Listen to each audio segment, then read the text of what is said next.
নমস্কার, আমি সুরঞ্জন। আপনারা দেখছেন ম্যাক্স টিভি। আমি এবং ম্যাক্স টেলিভিশন 2 দুটোতেই আমাদের শর্টস এবং বিভিন্ন প্রতিবেদনের মাধ্যমে আপনাদেরকে প্রতিদিনকার খবর পৌঁছে দিই। এবং গতকাল যেরকম আমি বলেছিলাম যে আমি আজকে খেলার আগে যে প্রতিবেদন, সেই প্রতিবেদন নিয়ে আপনাদের সামনে এসে উপস্থিত হব, যথারীতি আমি উপস্থিত হয়েছি। এখন থেকে ঠিক 3.5 ঘন্টা পর 3 ঘন্টা পর টস হবে, তারপরে এলএসজি তাদের নিজের মাঠে খেলতে নামবে পাঞ্জাব কিংস 11-এর বিরুদ্ধে। সুতরাং আজকে কীরকম হতে পারে, কীরকম খেলা হতে পারে, বা কীরকম বা দলটাই বা কীরকম হতে পারে, এবং সেক্ষেত্রে এলএসজি কতটা দাঁত ফোটাতে পারবে। কারণ তারা প্রথম খেলায় পরাজিত হয়েছে, পাঞ্জাব একটা খেলা জিতেছে, একটা খেলা হেরেছে। সুতরাং এই অবস্থায় দাঁড়িয়ে এলএসজি কোন জায়গায় দাঁড়িয়ে আছে সেই দিকে আমাদের নজর রাখতে হবে, সেই দিকে আমাদের নজর থাকবে। বা পাঞ্জাব 11ই বা কীরকম খেলতে পারে। এবং বিশেষ করে যে বহু চর্চিত প্লেয়ারকে নিয়ে আলোচনা হচ্ছে, কেএল রাহুল, তারও স্ট্রাইক রেট নিয়ে একটা ব্যাপার রয়েছে।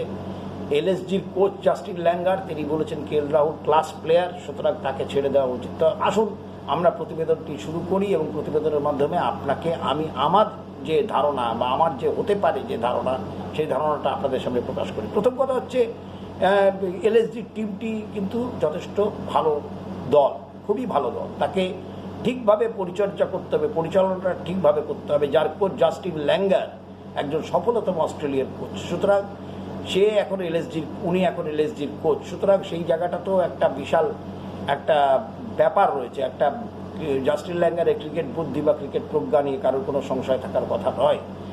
তো এলএসজি টিমে কারা কারা খেলতে পারেন? এলএসজি টিমে যারা খেলতে পারেন, কেএল রাহুল অতি অবশ্য অধিনায়ক, তিনি খেলছেন। কুইন্টন ডিকক আছেন, দেবদূত পাডিক্কাল আছেন, আয়ুষ বাদুনি আছে, mark Stoinis, Nicholas Pooran, Krunal Pandya, রবি বিষ্ণুই, মহসিন খান, নবিউল হক এবং যশ ঠাকুর। এই হচ্ছে এলএসজির প্রথম দল, যেটা গেল ম্যাচে খেলেছিল। এবং এখানে আয়ুষ বাদুনি সেদিনকে সফল হয়নি।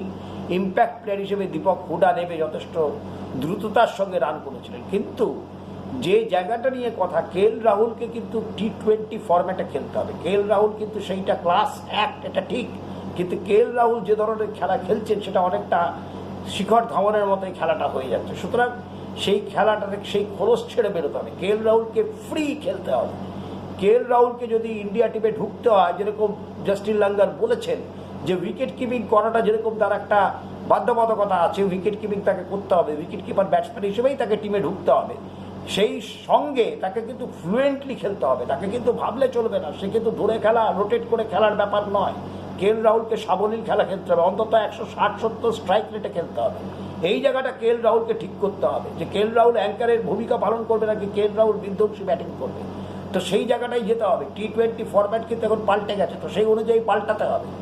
আমরা কিন্তু এর আগের বার অস্ট্রেলিয়ায় যখন টি20 হয়েছে তখন আমরা পাল্টাইনি, তার আগে ইউএইতে হয়েছে, আমরা কিন্তু পাল্টাইনি। আমরা কিন্তু ট্র্যাডিশনাল ক্রিকেট খেলে টি20কে চেঞ্জ করার চেষ্টা করেছি। যদিও অস্ট্রেলিয়াতে রোহিত শর্মা যখন অধিনায়কত্ব পেলেন, তারপরে কিন্তু রোহিত শর্মা চেষ্টা করেছেন যে ইন্টেন্ট পাল্টানোর জন্য। সুতরাং ইন্টেন্টটা কিন্তু খুব ক্লিয়ার করতে হবে। ইন্টেন্ট ক্লিয়ার করলে পরে তাহলে কিন্তু কেএল রাহুলের হাতে সব রকম শট আছে। কেএল রাহুল খুব ভালো পুল করতে পারেন, খুব ভালো হুক করতে পারেন, সুইপ খুব ভালো মারেন, লফটেড শট খুব ভালো মারেন, যে কোনো দিকে মারতে পারেন, অলরাউন্ড এবিলিটি আছে। তারপর কেএল রাহুলকে অনেক বেশি অ্যাগ্রেসিভ অ্যাটাকিং ক্রিকেট খেলতে হবে, এবং এমন একজনকে এই দায়িত্বটা দিতে হবে যে রোটেট করে খেলবে। মনে করুন 20 বলে 35 রান করলো, বা 30 বলে 50 রান করার প্লেয়ারটা অন্য কাউকে এই দায়িত্বটা নিতে হবে। নিকোলাস পুরান একটা অত্যন্ত গুরুত্বপূর্ণ প্লেয়ার। কুইন্টন ডিকক সমস্ত খেলার থেকে নিজেকে সরিয়ে নিয়েছেন, কিন্তু টি20 লিগ খেলছেন। তো কীভাবে দল সাজাবেন সেইটার ওপর অনেক কিছু নির্ভর করবে। তো আমি যদি কেএল রাহুল হতাম, তাহলে আমি কী করতাম? আমার টিমে অতি অবশ্য কেএল রাহুল, কুইন্টন ডিকক এবং নিকোলাস পুরান থাকতোই শুরুতে, এবং গাই মিলস থাকবেই, স্টোনিস থাকবেই, রবি বিষ্ণুই থাকবেই, নবিউল হক থাকবেই, যশ ঠাকুর থাকবেই, ক্রুনাল পান্ডিয়া থাকবেই। সুতরাং এই যে প্লেয়ারদের নাম বললাম, এরা কিন্তু একদম কোর টিমের মধ্যে পড়ে। আমি কুইন্টন ডিকককেও খেলাবো, আমি নিকোলাস পুরানকেও খেলাবো, কারণ কুইন্টন ডিকক কিন্তু শুরুতে বিধ্বংসী উঠতে পারেন, সে যে কারোর সাথে জুড়ি বেঁধে খেলতে পারেন। গাই মিলস যিনি শুরুতে ব্যাট করেন, ওপেনিং করেন, গাই মিলস বলও করেন। সুতরাং গাই মিলসের অলরাউন্ড এবিলিটি। স্টোনিস খুব গুরুত্বপূর্ণ প্লেয়ার। তো সেক্ষেত্রে আজকে নিজের মাঠে, নিজের ঘরের মাঠে কেএল রাহুলের কাছে সম্ভাবনা আছে ম্যাচটি জিতে আইপিএল 2024 টাটা আইপিএল 2024কে জমিয়ে দেওয়ার ক্ষেত্রে। এবার আসুন Punjab Kings Eleven. Punjab Kings ইলেভেনের একটা টেন্ডেন্সি আছে, সেটা হচ্ছে যে পাঞ্জাব কিংস ইলেভেনের আপনারা জানেন শিখর ধাওয়ান হচ্ছেন অধিনায়ক এবং জিতেশ শর্মা হচ্ছে সহ অধিনায়ক। পরম সিমরন সিংকে তারা ইম্প্যাক্ট প্লেয়ার হিসেবে ব্যবহার করে। তাদের কাছে আরও প্লেয়ার রয়েছে, ইয়াম লিভিংস্টোন রয়েছে, স্যাম কারণ রয়েছে, কাগিসো রাবাডা রয়েছে, আর্শদীপ সিং রয়েছে, রাহুল চাহার রয়েছে। সুতরাং তাদের দিকেও কিন্তু যথেষ্ট ভালো ভালো প্লেয়ার আছে, কিন্তু তারা বিশেষ করে শিখর ধাওয়ান কিন্তু যে খেলাটা খেলছেন সেই খেলাটা কিন্তু টি-20-র জন্য, এখনকার টি-20 যে ধরনের খেলা হয় সেটা কিন্তু একদমই উপযুক্ত নয়। যদি উনি সেই ক্ষেত্রে না পারেন সেইভাবে খেলতে, তাহলে তার উচিত শর্ট টার্ম লক্ষ্যে খেলা, অর্থাৎ 15 বলে 30 রান ইম্প্যাক্ট তৈরি করা। শুরুতে যদি ইম্প্যাক্ট তৈরি করতে পারেন, পরম সিমরন সিং যেটা করেন, জিতেশ শর্মা যেটা করেন, ইয়াম লিভিংস্টোন আছে, সাম কারণ আছে, ডেভিড উইলি, প্রচুর প্লেয়ার তাদের রয়েছে। এবং আরেকটি গুরুত্বপূর্ণ প্লেয়ার এলএসডিতে আছে, প্রেরার মানকার্ড এবং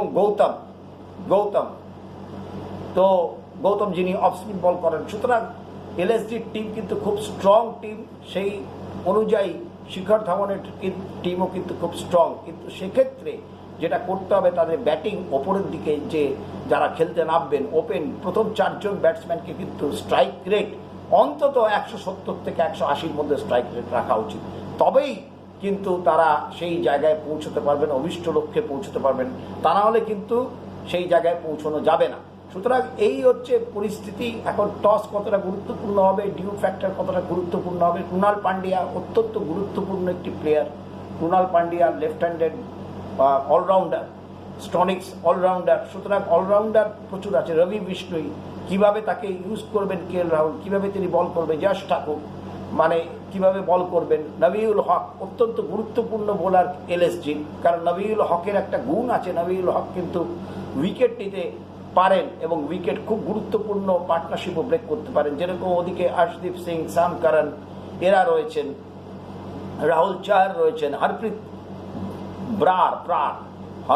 হরমনপ্রীত ব্রার যিনি আগের দিন অসাধারণ বল করেছিলেন। তো সেই হরমনপ্রীত ব্রারের দিকেও খুব নজর রাখতে হবে। মানে তিনি 4 ওভার বল করেছিলেন, 4 ওভারে বোধহয় 13 রান দিয়েছিলেন, 13 রান দিয়ে 2টো উইকেট নিয়েছিলেন। সুতরাং এই বিষয়গুলো অত্যন্ত গুরুত্বপূর্ণ। সুতরাং এইগুলোর দিকে নজর রাখতে হবে। এবং সব থেকে যেটা পাঞ্জাব কিংস ইলেভেনের যেটা সমস্যা, ওপরে শিখর ধাওয়ান কিন্তু সেই ফ্লুয়েন্সি নিয়ে খেলতে পারছেন না। যদিও তার ফিটনেস বা চেহারা নিয়ে কোনো সমস্যা নেই, কিন্তু সেই যে এখন যে ব্যাটিং স্টাইল পাল্টেছে, সেই স্টাইল অনুযায়ী নিজেকে তুলে ধরতে পারার ক্ষেত্রে কোথাও শিখর ধাওয়ান ব্যর্থ হচ্ছেন।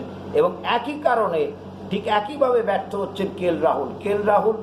যে স্ট্রাইক রেটে খেলছেন 140-44, এই স্ট্রাইক রেট কিন্তু যথেষ্ট নয়। এবার অনেকের প্রশ্ন উঠতে পারে যে বিরাট কোহলিও সেই স্ট্রাইক রেটেই খেলেন, কিন্তু বিরাট কোহলির ইন্টেন্ট কিন্তু পরিষ্কার। কেএল রাহুলের কিন্তু ইন্টেন্টটা শুরুর দিকে একদম নড়বড়ে থাকে, কারণ তার পেছনে সে যদি ফ্রিলি খেলে, তার পেছনে ফ্রিলি খেলার মতো। এই জন্যে আমি Quinton de Kock, Nicolas পুরম, KL Rahul তিনজনকেই আমি খেলাবো। প্রয়োজনে কেএল রাহুল উইকেট কিপিং করছেন, আমি নিকোলাস পুরানকে দিয়ে বাইরে আউটফিল্ডে ফিল্ড করাচ্ছি, তো আমি কুইন্টন ডিকককেও স্লিপ টিপ ওই জাতীয় জায়গায় ফিল্ড করাতে পারি। কেন করাবো?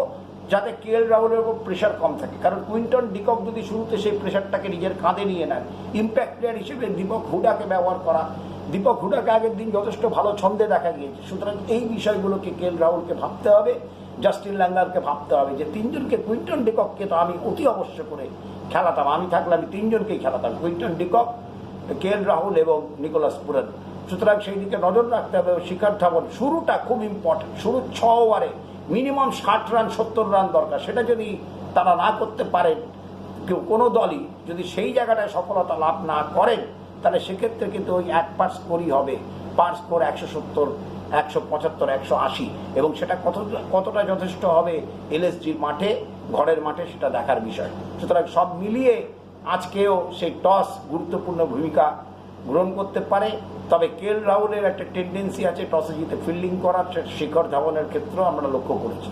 সুতরাং টসে কে জিতবে, কে ফিল্ডিং করবে বা কে আগে ব্যাট করবে, সেই দিকেও আমাদের নজর রাখতে হবে।